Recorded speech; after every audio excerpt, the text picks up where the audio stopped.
Сайн бацгаана уу сонсогчдоо Future Japan Yapod зөвийн подкастынхаа ээлжит дугаарыг хүрэхэд болоод байна. За энэ удаагийнхаа дугаараа Японоос гадаад руу амьдрахыг сонирхож байгаа, хүсэж байгаа, аль эсвэл сурахыг хүсэж байгаа хүмүүст зориулсан мэдээлэл хүрэхээр бэлдээд байна. Манай төв болохоор ерөнхийдөө зөвхөн аяллаа виз мэдүүлдэг. Японд амьдарч байгаа хүмүүс гадагшаа одоо Австрали, Америк, Европ, Солонгос руу аяллаар явах хүмүүс, тэгээд Монголоос бас аяллаар явах хүмүүст аяллаа визний үйлчилгээ үзүүлдэг. Ерөнхийдөө бол манай гол үйлчилгээ нь тэгэнгүүт манайх руу холбогддог хүмүүс их байдаг л да. Одоо би Японд амьдардаг юм аа.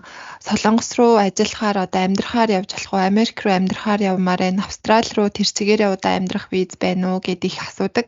Ер нь өдөрт бараг хэдэн нэлээд үн тэгж асуудаг. Тэгээд энэ талаар мэдмээр байгаа хүмүүс их байдсан байна да гэж бодоод энэ дугаарыг бичиж байгаа юм.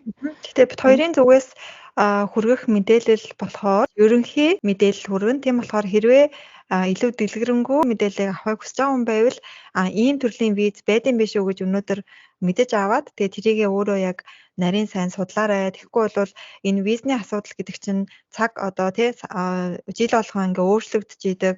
Тухайн одоо жишээлбэл одоо Америкт одоо сая Трамп гараад бас юмнууд нас өөрчлөгдөж байгаа. Тийм болохоор энийг бол яг өөрөө аягүй сайн судалж шалгах хэрэгтэй шүү гэдгийг анхааруулж хэлье. Тэгээд хүмүүс ер нь холбогдож байгаа хүмүүсийн асуултнаас нь харахад ч юм уу гэхдээ нэг одоо манайх угаасаа л манайх зөвхөн аяллаа виз мэдүүлдэгэ гэдэл цаашаагаа нэг лавлаж асуудаггүй болохоор нарийн юм мэдэхгүй ч гэсэн хүмүүс ер нь айгүйх анхны мэдэгдэхүүн ер нь айгүй тийм ерөнхий юм айгүй мэдээлэл байгаа үедээ юм шиг санагдсан. Тэгээ ядаж анхны шатны мэдээллийг нь одоо бит хоёр өгье гэж бодоод тэгээд ерөнхийдөө хүмүүсийн хамгийн их сонирхдаг асуудаг улсууд болохоор Солонгос, Америк, Австрали, за тэгээ Канада энэ улсууд руу одоо амьдрмаар байна.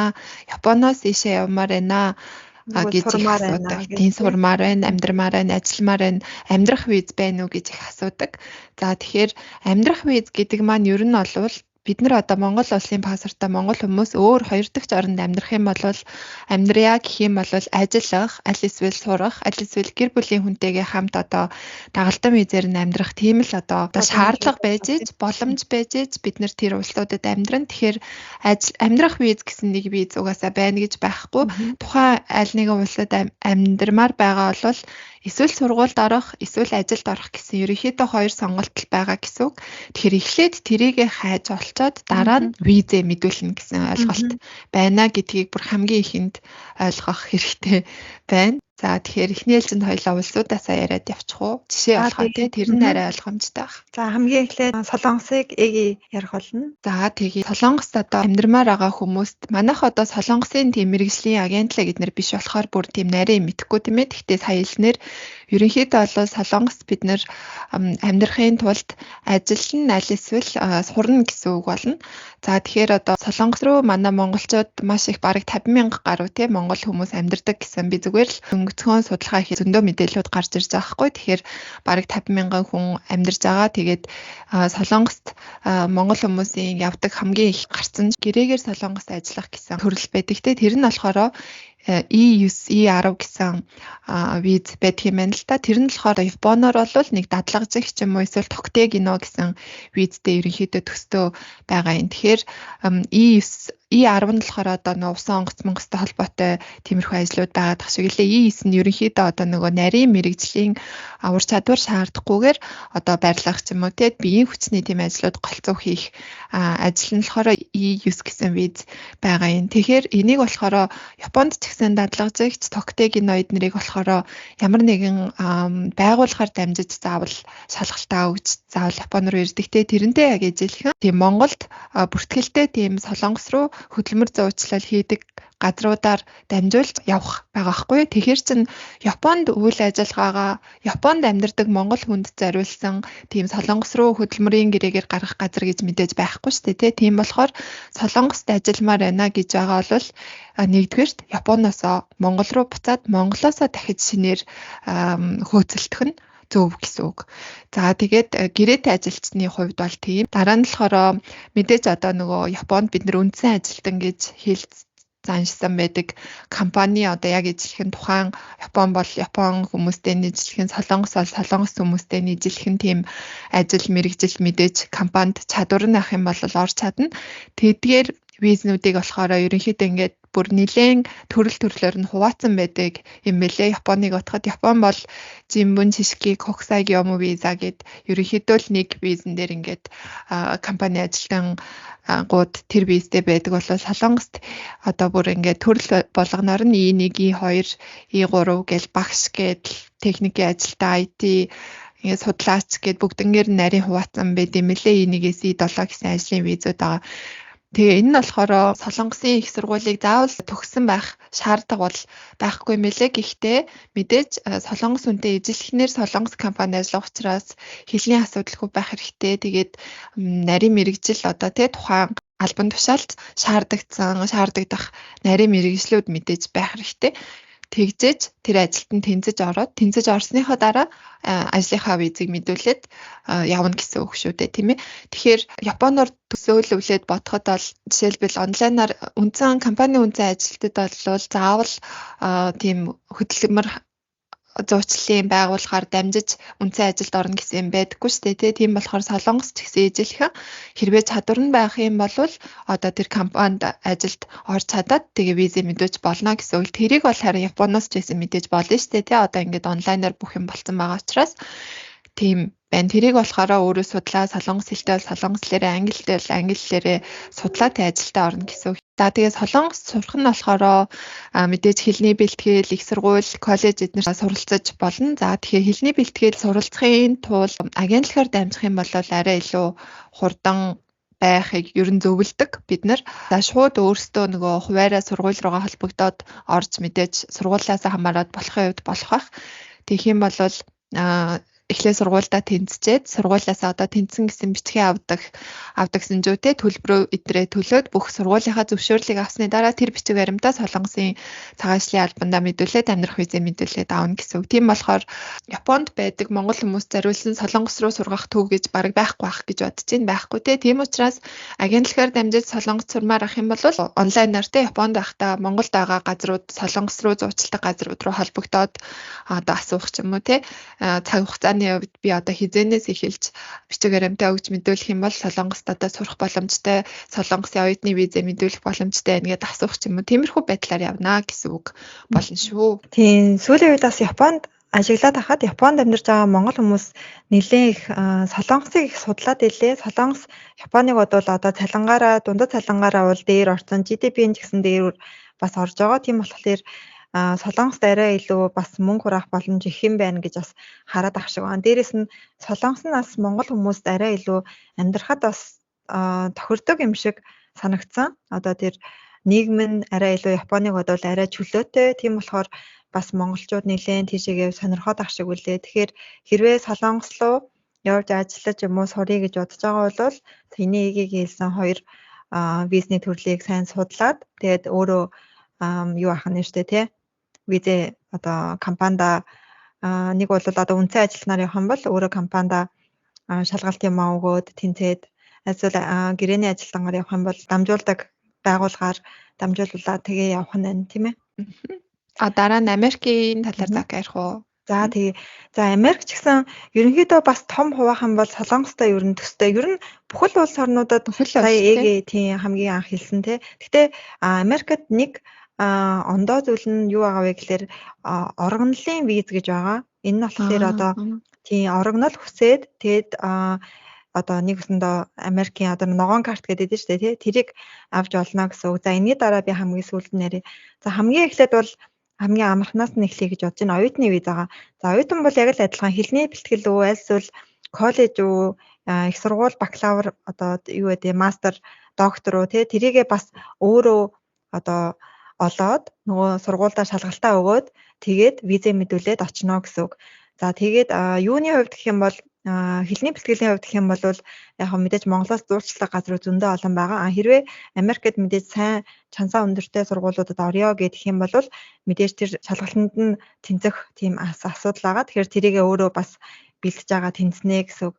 За хэрвээ хэлний бэлтгэлж байсан хамаагүй Америкийн гоё юм нь юу вэ гэхлээр Өөрөө бол гэр бүлтэй бол өөрийнхөө эхнэр нөхөр болон одоо хүүхдүүдээ өөрийнхөө визэн дээр дагалдангаар авч болдог. Японы хувьд болохоор хэлний бэлтгэлд бол ингэх боломжгүй байдаг.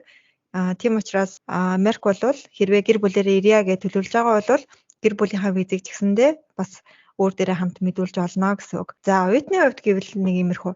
За ажил гэх юм бол бас зөндөө олон визнүүд байгаа. Бас Солонгос шиг нэлээд олон хуваарлцсан. Гэхдээ хамгийн түгээмэл нь бол ажлын виз H1B гэдэг виз байдаг. За энэ нь болохоор ямар виз вэ гэхлээр Америк дотроо хомс хүн хүч дутагдж байгаа мэргэжил болон ажлууд дээрээ гадаадаас ажиллах хүч авдаг гэсэн үг. За энэ H1B гэдэг виз нь болохоор ерөнхийдөө тийм хар ажил биш. Дандаа хамгийн дээд нь бол бакалавраас дээш эрдмийн зэрэг хамгаалсан байх хэрэгтэй. За тэгээд дээрэс нь хэд хэдэн заасан салбаруудаа л зөвхөн авч байгаа.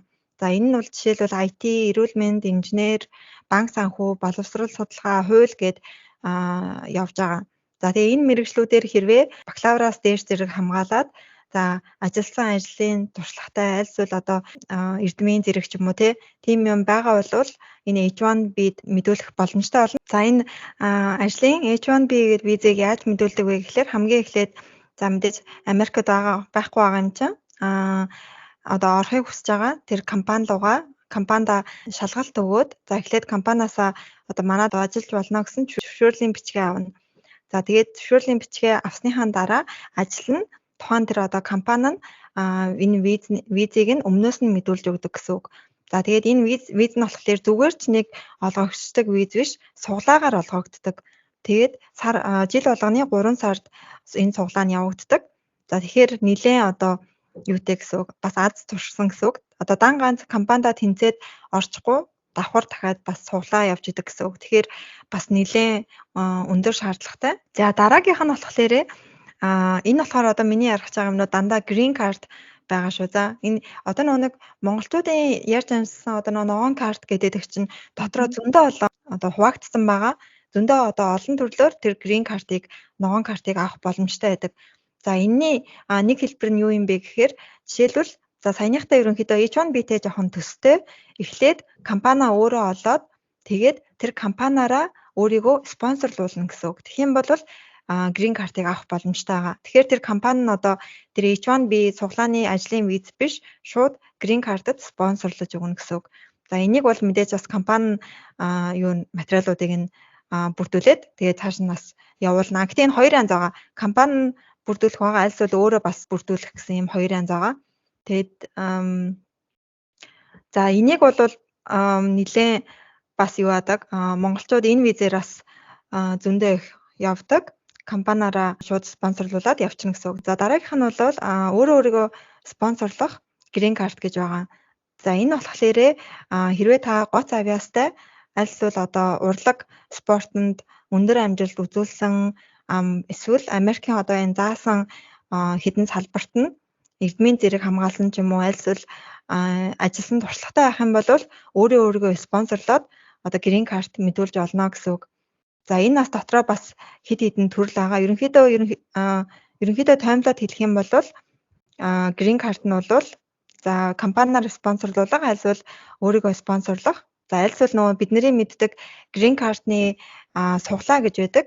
За энэ болохоор суглаа нь жил болгоны 10-аас 11 сарын хооронд үргэлжилдэг. Хариу нь бол дараа жилийнхэн 5 сард гардаг. Хэрвээ энэ green card-ны суглаанд бүртгүүлье гэж бодож байвал манайхаар дамжуулаад бүртгүүлж болно. Манайх жил болгоны 9 сараас эхлээд бүртгэлээ явуулдаг байгаа. Хэрвээ энэ green card-нд очих юм бол гэр бүлээрээ Америк руу яваад амьдрах боломжтой байдаг. За хамгийн сүүлийнх нь бол эхэнд хэлсэн байгаа тийм ээ оргонлын виз гэж байдаг. За энэ нь ямар виз юм бэ гэхээр өөрийнхөө эх орон руугаа ямар нэгэн шалтгаанаар одоо очих боломжгүй тохиолдолд энэ оргонлын визийг хүсэж болдог.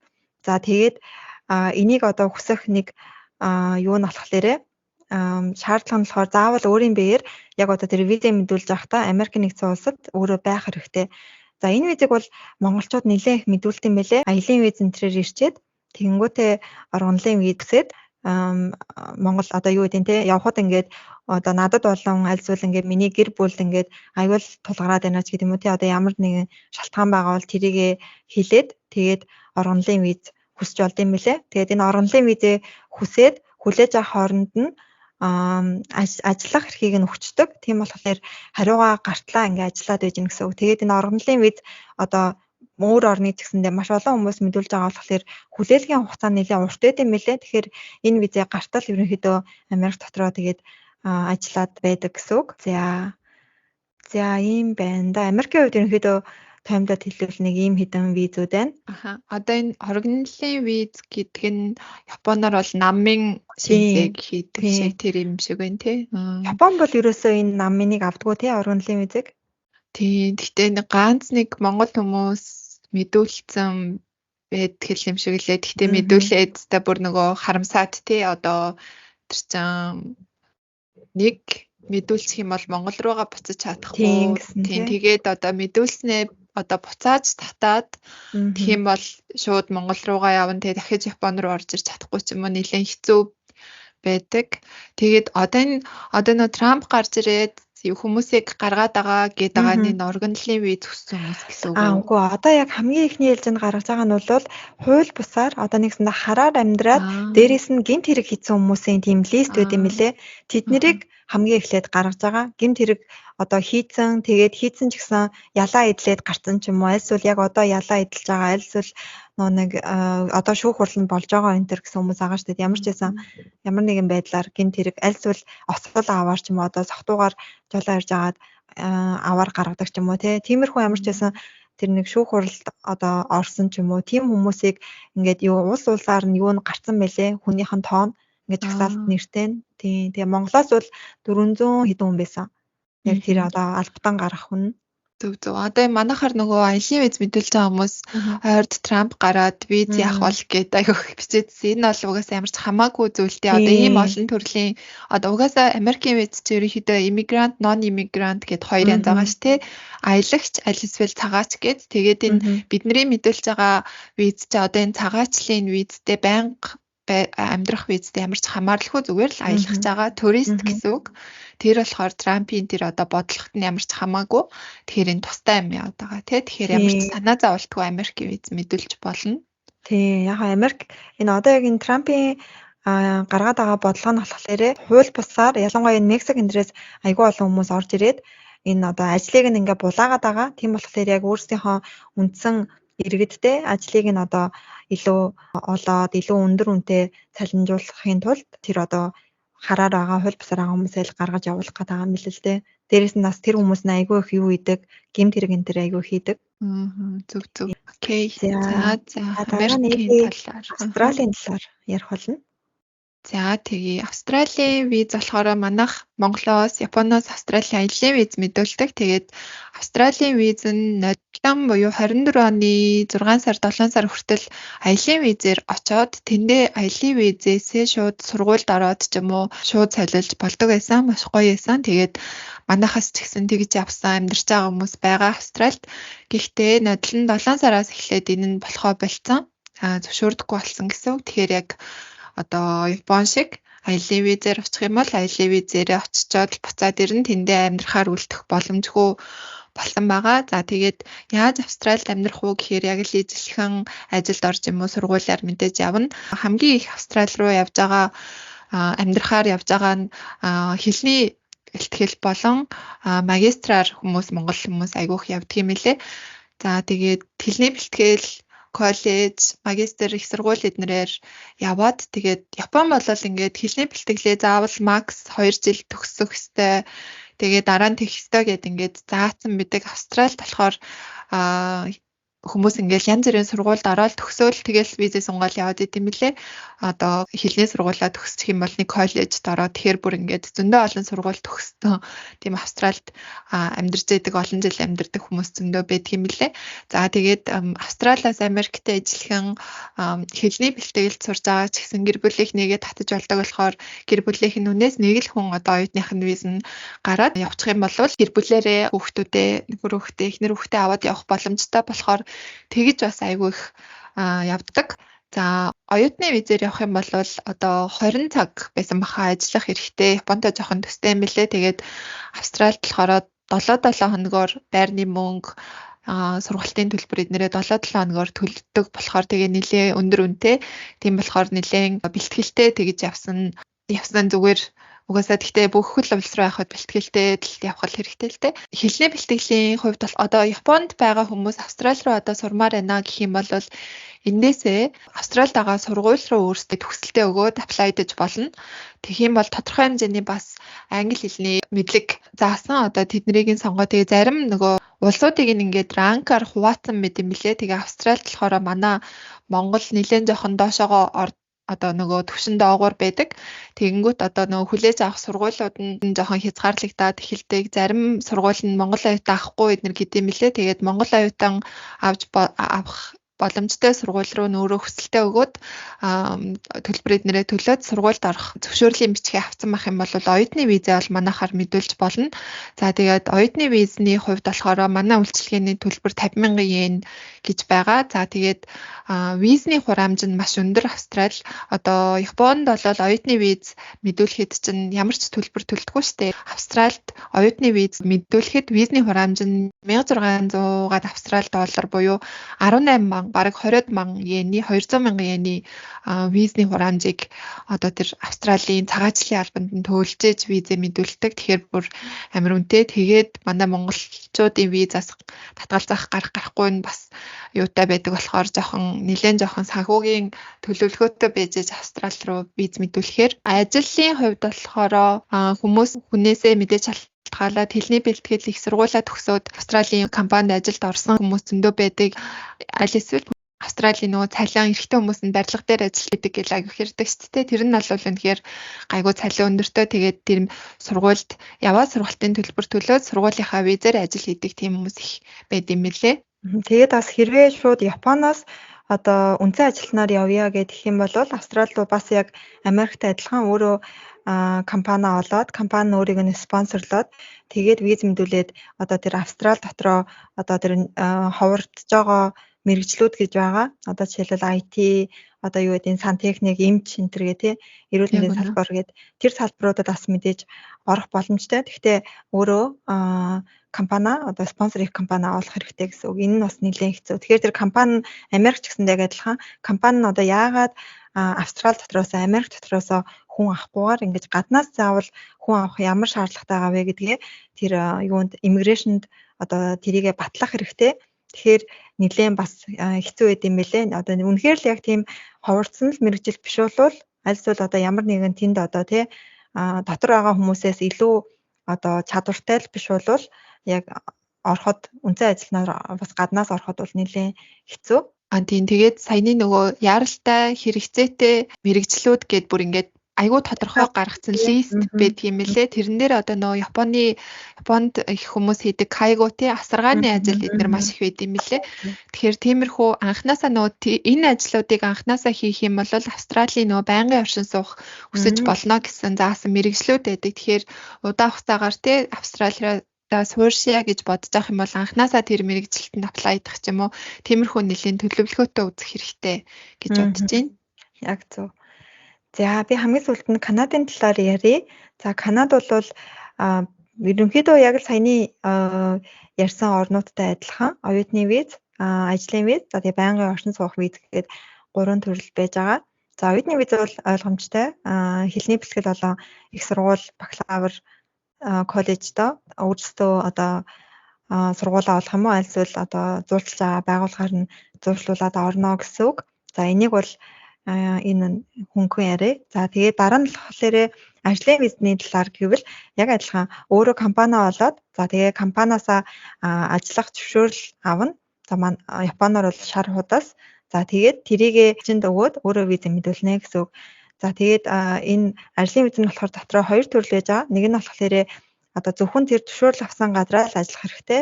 Нөгөөх виз нь болохоор өөр одоо компаниудад чөлөөтэй ажлаа солиод ажиллах хэрэгтэй гэсэн ийм 2 төрлийн виз байгаа.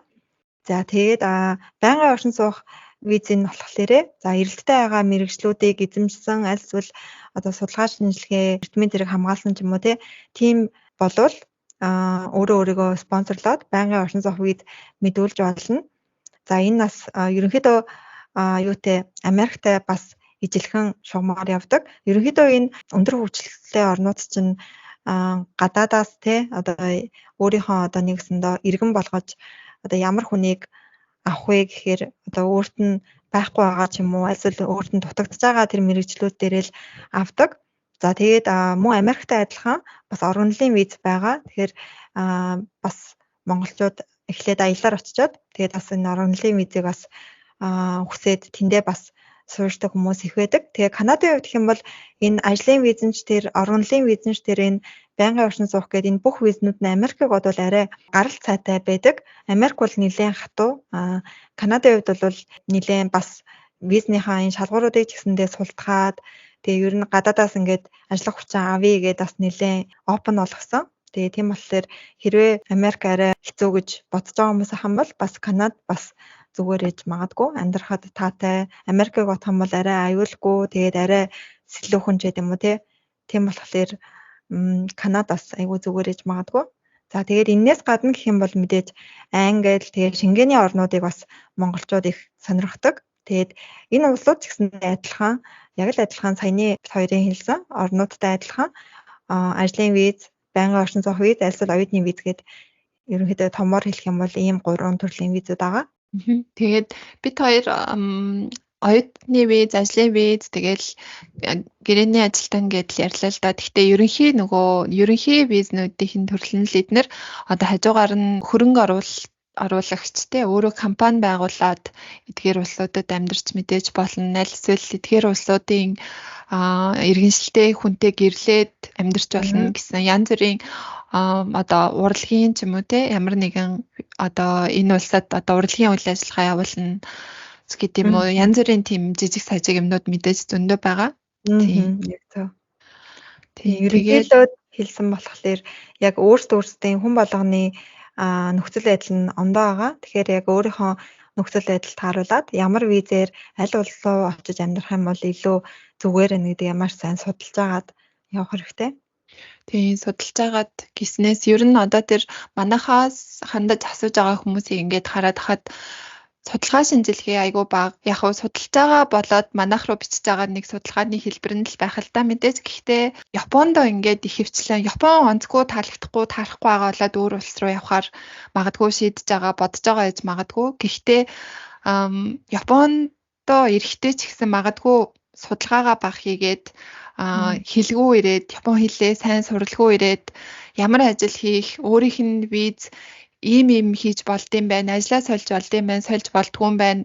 Ажлаасаа одоо би энд ажил татахгүй гэвэл гарч болдсон байна. Болдгүй юм байна гэсэн янз бүрийн юм маш бага судлаад тэгээ айгүй харанхуу гадаад руу л явж байвал хамаахгүй, Япон руу л явж байвал хамаахгүй гэсэн бодлоор ирсэн магадгүй ирээд тэгээ таалагдахгүй болоо дахиад 2 дахь 3 дахь орноо хайж судалж байгаа хүмүүс нэлээд олон бах гэж бодож гин. Тэгээд үгүй гэж одоо энийг сонсоод үгүй тийм биш. Би үнэхээр л мдээгүй юм чинь зуучлалын газрууд нь надад ингэж хэлээгүй гэж бодож байгаа хүмүүс ч байгаах.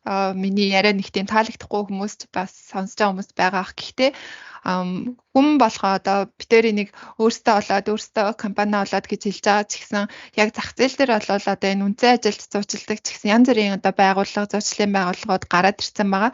Тэр хүмүүсийн бизнес учраас айгу гоё талаас нь хэлэн жоохон сул талуудыг нь магадгүй хэлэхгүй ч юм уу тийм байгаа болохоор маш сайн тухайн улсынхаа талаар судлаад миний амьдралын одоо хэв маяг тохирох нь уу, би энэ улсын хэлийг нь сурч чадах нь уу гэж би яг ер нь яг ямар ажил хийх гэдэг нь би хөгшин асрах гэдэг нь үү яах гэдэг нь би барилга дээр ажиллах гэдэг нь үү ногоон талбай дээр ажиллах гэдэг нь үү гэдгийг маш сайн судалж ээж ирэх хэрэгтэй байна. Тэгэхгүйгээр Японд болохгүй за дараагийн улс гэх юм бол дахиад нэг судалгаагүйгээр дараагийн нэг улс руу одоо жишээлбэл манайх бол за чамайг тэгвэл нэг юм руу явуулаад өгье гэж нэг газар руу тэдэнд өрөө өгчих тийм виз гаргаад өгье гэх юм бол дахиад судалгаагүй нэг улс руу очиад дахиад мөнгө цагаа өрөх хэрэг болно. Тийм учраас маш сайн судлаарай гэж хэлэх байна.